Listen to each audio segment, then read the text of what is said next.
வணக்கம். நான் உங்கள் அன்பான சயின்டிபிக் வேதிக் அஸ்ட்ராலஜர் அஸ்ட்ராலஜி பேசுகிறேன். நல்லது நினைப்போம், நல்லதே நடக்கும்.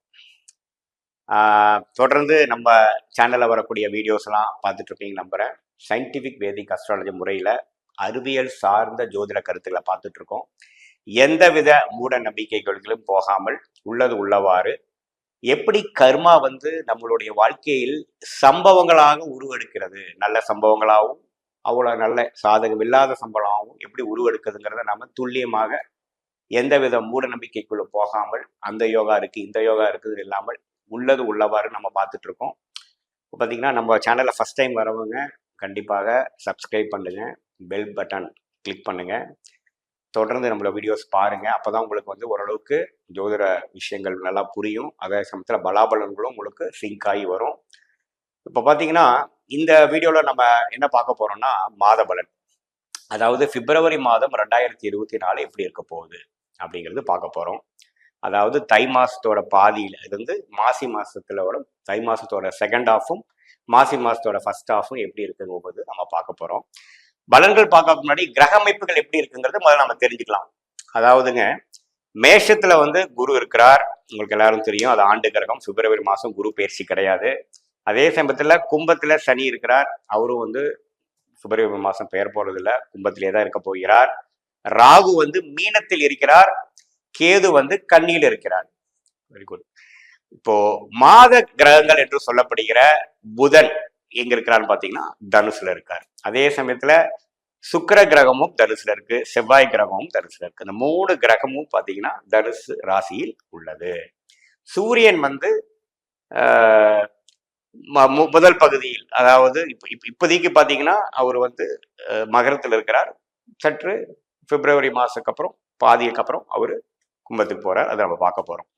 ஸோ இப்படி இருக்கக்கூடிய ஒரு அமைப்பு பாத்தீங்கன்னா பிப்ரவரி மாசம் ஸ்டார்ட் ஆகிறப்ப எப்படி இருக்க போகுது அப்படின்னு பாத்தீங்கன்னா, மாதத்தில் 2வது நாளே பிப்ரவரி 2ஆம் தேதி என்ன ஆகுதுன்னு பாத்தீங்கன்னா புதன் தனுசு ராசியிலிருந்து மகர ராசிக்கு இடம்பெறுகிறார். அதே மாதிரி செவ்வாய் பிப்ரவரி 6ஆம் தேதி தனுசு ராசியிலிருந்து மகரத்துக்கு இடம்பெறுகிறார். அதே மாதிரி பாத்தீங்கன்னா பிப்ரவரி 12ஆம் தேதி பாத்தீங்கன்னா சுக்கிர கிரகமும் பாத்தீங்கன்னா இடம்பெறுகிறார். எங்க மகரத்துக்கு இடம்பெறுகிறார்.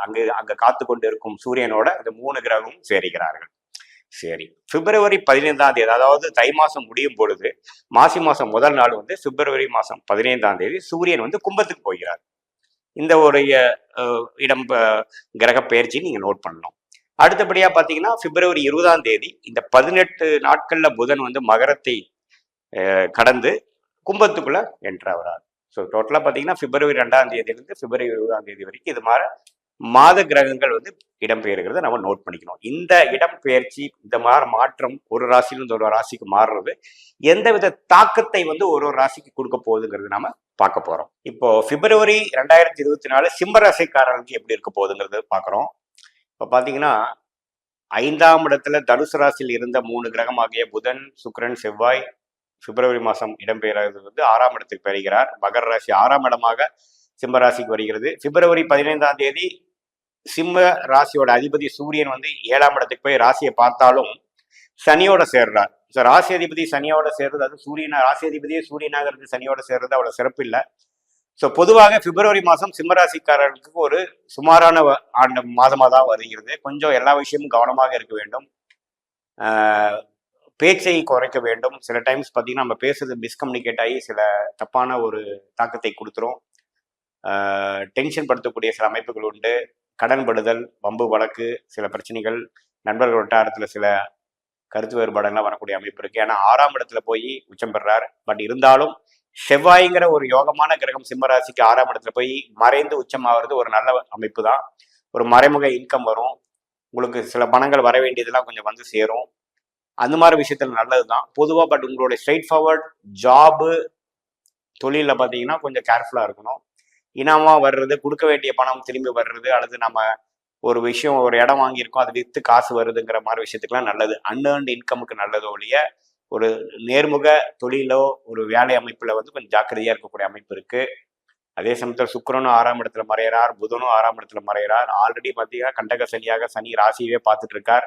அதை வேற பிப்ரவரி 15ஆம் தேதிக்கு அப்புறம் சூரியன் போய் சனியோட சேர்றது ராசி அதிபதி வந்து கொஞ்சம் பாவத்தும் ஆகிறது பார்த்தீங்கன்னா மன சோர்வும் ஒரு லேக் ஆஃப் கான்ஃபிடென்ஸும் மென்டல் கான்ஃப்ளிக்ட்டும் கொடுக்கக்கூடிய ஒரு அமைப்பாக இருக்குது.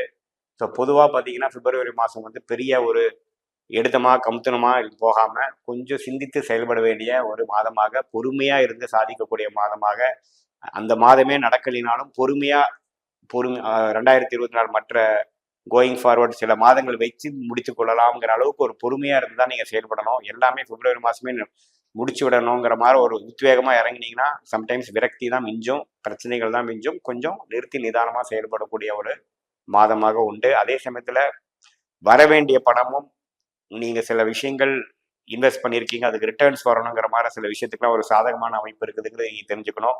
ராஜயோக அதிபதி மறைந்து உச்சமாகிறது ஒரு நல்ல பலன் தான், ஒரு நல்ல அமைப்பு தான், நல்ல பலன் கொடுக்கக்கூடிய அமைப்பு தான். ஸோ அந்த வகையில் வந்து நல்லா இருக்குதுங்க. ஸோ பொதுவாக பார்த்தீங்கன்னா சிம்மராசிக்காரர்கள் பிப்ரவரி மாதம் வந்து ஸ்மார்ட்டா, பேஷண்டா, கிளவரா, இடம் பொருள் ஏவல் பார்த்து செயல்படக்கூடிய ஒரு மாதமாக சிம்மராசிக்காரர்களுக்கு உண்டு.